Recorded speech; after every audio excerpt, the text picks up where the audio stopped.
Hello दोस्तों, यह कहानी है उत्तर प्रदेश में रहने वाली लड़की रोनित की, जो तकरीबन 15 साल की थी। एक शाम रोनित अपनी ट्यूशन खत्म करके घर जाने के लिए बस स्टॉप पर बैठा बस का इंतजार कर रहे थे। तभी उसने देखा कि एक बूढ़ी औरत वहीं बैठी रो रही थी। यह देखकर रोनित को काफ़ी बुरा लगा। नॉर्मली हर इंसान को लगता है कि नहीं? तो अचानक से उसमें इंसानियत जागा और इंसानियत के नाते उसने उस औरत को पानी की बोतल ऑफर कर दी। उस औरत ने अचानक ही रोना बंद कर दिया और उसने रोनित की तरफ बहुत ही डरावनी तरीके से देखा और उससे पूछने लगा, क्या तुम्हें पता है मेरा पति कहाँ है? पता है तो मुझे अभी बता दो, वरना तुम्हारे साथ अच्छा नहीं होगा। रोनित उसका ये सवाल सुनकर 2 कदम पीछे हट गया। उसे लगा कि वह औरत शायद पागल है, लेकिन वह औरत अपनी जगह से उठी और रोनित की तरफ बढ़ने लगी। रोनित ने तब देखा कि उस औरत के पैर उल्टे थे और वो जमीन से थोड़ी ऊंचाई पर हवा में उड़ रही थी।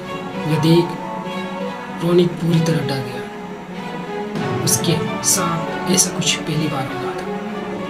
उसने अपनी पानी की बोतल वहीं छोड़ दी और तेजी से भागने लगा। भागते भागते वो सीधा अपने घर पहुंच गया। पूरी शाम रोनित यही सोचता रहा कि आखिर वो औरत ठीक हो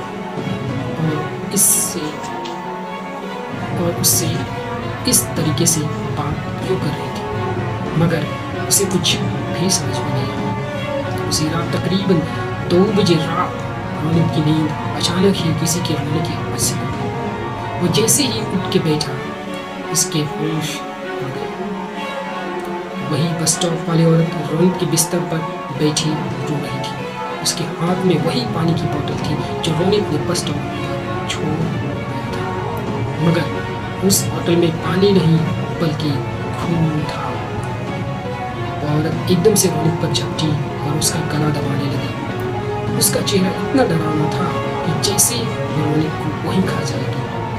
वो बार बार यही कहती रही कि रोनित ने उसके पति को मारा है। रोनित डर के मारे जोर जोर से चिल्लाने लगा और तभी उसके मम्मी पापा भाग कर कमरे में आ गए।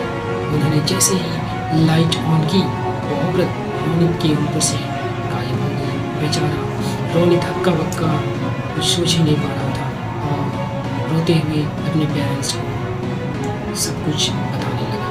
लेकिन उसके बाद मम्मी पापा को लगा कि शायद उसने कोई बहुत ही बुरा सपना देखा है।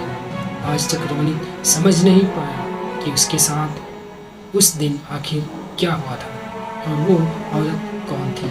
लेकिन रोनित उस रात के बाद से कुछ महीने तक बहुत सहमा सहमा रहने लगा। उसने अपनी ट्यूशन तक भी छोड़ दी और फिर कभी उस बस स्टॉप वाले रास्ते पर नहीं गया। तो दोस्तों, ये थी एक छोटी सी कहानी जो थी काफ़ी डरावनी।